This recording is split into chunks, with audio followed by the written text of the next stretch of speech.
আসসালামু আলাইকুম। আজকে নূহ আলাইহিসসালামের একটি ঘটনা শুনুন। অনেক কিছু জানতে পারবেন। নূহ আলাইহিসসালামের সময়ের ভয়ঙ্কর তুফান এবং অউজ বিন অনকের রহস্য। অনেক হাজার বছর আগে যখন পৃথিবী এখনও নতুন, মানুষ তখন ধীরে ধীরে আল্লাহর পথ থেকে দূরে সরে যাচ্ছিল। সেই সময় আল্লাহ পাঠালেন তার এক মহান নবী, নূহ আলাইহিসসালাম। নূহ আলাইহিসসালাম তার কওমকে দিনের পর দিন, বছরের পর বছর ডাকতে লাগলেন, তোমরা এক আল্লাহর ইবাদত করো, অন্য কারও নয়।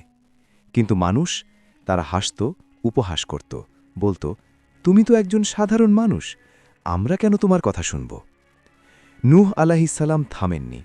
তিনি ৯৫০ বছর ধরে মানুষকে বুঝিয়েছেন, কিন্তু খুব অল্প কিছু মানুষ ছাড়া কেউ ঈমান আনেনি। অবশেষে আল্লাহর পক্ষ থেকে নির্দেশ এলো, এখন আর কেউ ঈমান আনবে না, তুমি একটি নৌকা বা কিস্তি তৈরি করো। নূহ আলাইহিসসালাম মরুভূমির মাঝে কিস্তি বানাতে শুরু করলেন। মানুষ হাসতে লাগল, এই মরুভূমিতে নৌকা বানাচ্ছে, পাগল হয়ে গেছে। কিন্তু নূহ আলাইহিসসালাম জানতেন এক ভয়ঙ্কর কিছু আসছে। একদিন আকাশ কালো হয়ে গেল, বৃষ্টি শুরু হলো। না, এটা সাধারণ বৃষ্টি না, এটা ছিল আকাশ ফেটে পড়ার মতো পানি। পৃথিবীর নিচ থেকেও পানি বের হতে লাগল। চারিদিক শুধু পানি আর পানি। পাহাড় ডুবে গেল, বাড়ি ডুবে গেল। মানুষ চিৎকার করতে লাগল, বাঁচাও, বাঁচাও! কিন্তু তখন আর সময় ছিল না। নূহ আলাইহিসসালাম তার নিজের ছেলেকে ডাকলেন, ও আমার ছেলে, তুমি আমাদের সাথে ওঠো, কাফেরদের সাথে থেকো না। কিন্তু ছেলে বলল, আমি পাহাড়ে উঠে বাঁচব। নূহ আলাইহিসসালাম কাঁদতে কাঁদতে বললেন, আজ আল্লাহর শাস্তি থেকে কেউ বাঁচবে না। এরপর এক বিশাল ঢেউ এসে তাকে গ্রাস করল। সব কিছু ধ্বংস হয়ে গেল। পুরো পৃথিবী পানিতে ঢেকে গেল। শুধু কিস্তির মানুষ আর প্রাণীগুলো বেঁচে রইল। মাসের পর মাস কিস্তি ভেসে চলল। অবশেষে পানি কমল, কিস্তি থামল পাহাড়ে। কিন্তু তখনই শোনা গেল এক ভয়ঙ্কর নাম।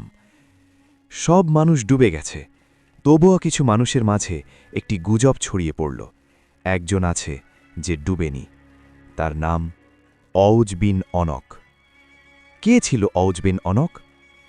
লোককথা ও কিছু দুর্বল বর্ণনা অনুযায়ী অউজ বিন অনক ছিল এক ভয়ঙ্কর দৈত্য।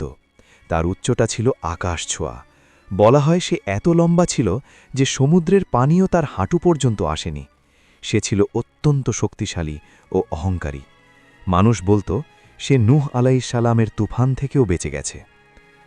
তুফানের সময় তার অবস্থা, তুফান যখন শুরু হলো, মানুষ ডুবে মরছিল, কিন্তু অউজ দাঁড়িয়েছিল।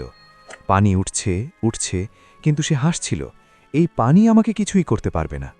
সে নাকি মাছ ধরে খাচ্ছিল, ঢেউয়ের সাথে খেলছিল। তার অহংকার আকাশ ছুঁয়ে গেল। কিন্তু সত্যটা কি? ইসলামের মূল ও সহি বর্ণনা অনুযায়ী এমন কোনো নির্ভরযোগ্য প্রমাণ নেই যে অজ বিন অনক সত্যি তুফান থেকে বেঁচেছিল। বরং কুরআনে স্পষ্ট বলা হয়েছে, কাফেরদের কেউই রক্ষা পায়নি। তাই অধিকাংশ আলেম বলেন, অজ বিন অনকের গল্পটি একটি লোককথা বা দুর্বল বর্ণনা। গল্পের গভীর শিক্ষা। এই গল্প বাস্তব ও লোককথা মিলিয়ে আমাদের কয়েকটি বড় শিক্ষা দেয়। ১. আল্লাহর শাস্তি থেকে কেউ বাঁচতে পারে না, যে যত শক্তিশালী হোক। ২.